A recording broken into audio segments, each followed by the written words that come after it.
Joe, the king of the workers of the world. Hi, folks.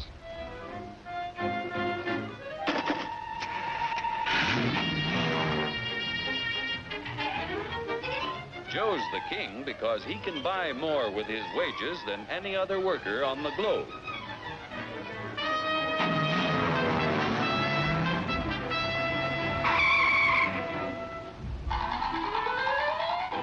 Now, what makes it possible for Joe to earn such a good living?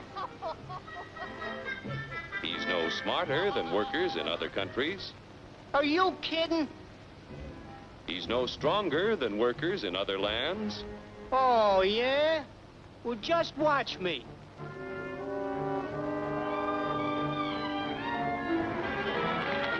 Ow! Just because Joe's an American doesn't mean... Yeah? Well, being an American is the best thing in the... Oh! My back! Sure, being an American is great, but how could you be superior to any foreigner when you or your folks might be any one of a dozen different races or religions?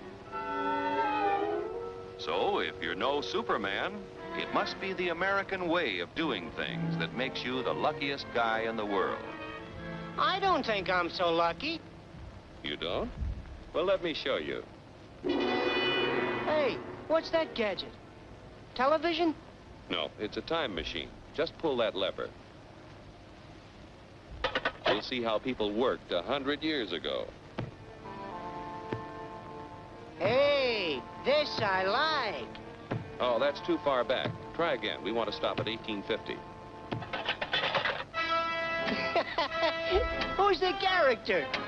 That's your grandfather, Joe. Oh.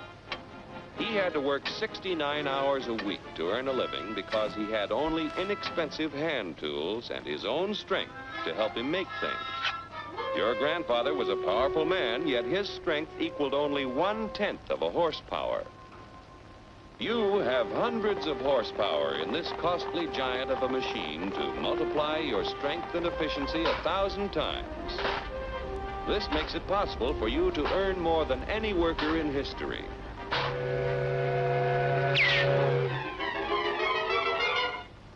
And still have leisure time each day to enjoy life. So I'm lucky. But what about the rich guy who does nothing while I do the work?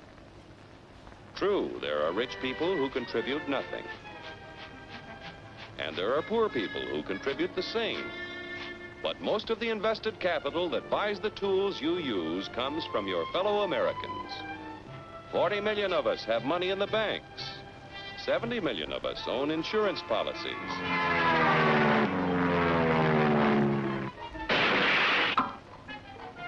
Over 15 million of us invest savings in corporation stocks and bonds, which help to finance industry. Each year, the people of America invest billions of dollars to create new plants and equipment. This invested capital buys the tools which make a man's labor worth more because he produces more.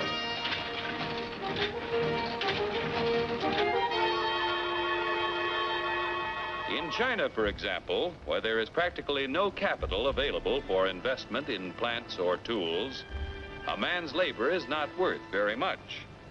A coolie takes 10 days to move 10 gallons of kerosene 100 miles at a freight cost of 10 cents a gallon. An American railroad worker takes only 2 hours to move 100,000 gallons of kerosene 100 miles at a freight cost of 1 cent a gallon. The coolie makes 10 cents a day.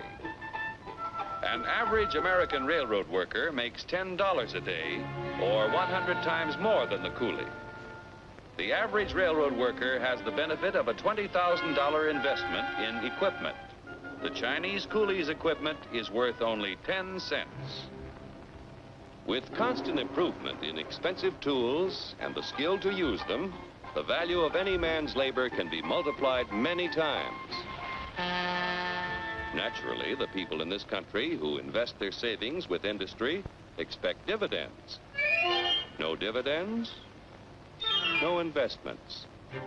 Without new capital each year to finance new plants, tools, and equipment, labor and management would soon find themselves in pretty bad shape. Yeah, without capital to buy new tools, I might not do so good. But look what a new invention did to my grandpa. For 25 years, he knocks his brains out in the wagon works. Then along comes the gas buggy. Need I tell you what happened to Grandpop?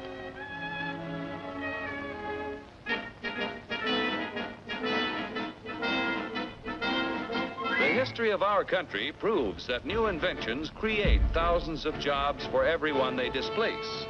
So it wasn't long before your grandfather had a better job, had more pay for less work.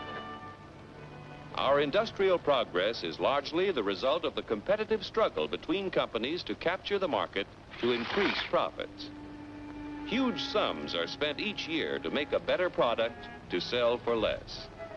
Yet, regardless of how much money is spent to develop a new idea, there is often failure. When research proves successful, everyone shares in the accomplishment. The business which fails to give the consumer as much value as a competitor gives often goes bankrupt. However, on a national scale, competition gives the greatest good to the greatest number by continually producing more and better goods at lower prices.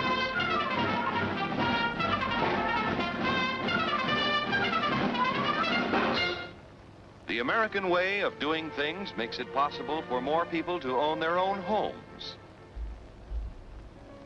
We're only 7% of the world's population, but we have 50% of the radios.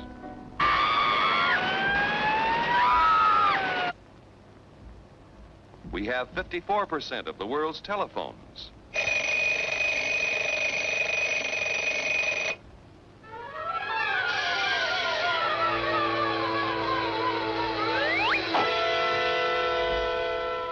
Americans own practically all the refrigerators in existence to give them plenty of ice quickly and easily.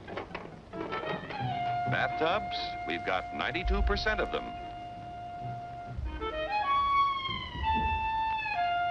Most of us have the leisure time to enjoy the peace and quiet of the beautiful countryside as we drive about in 72% of the world's automobiles. I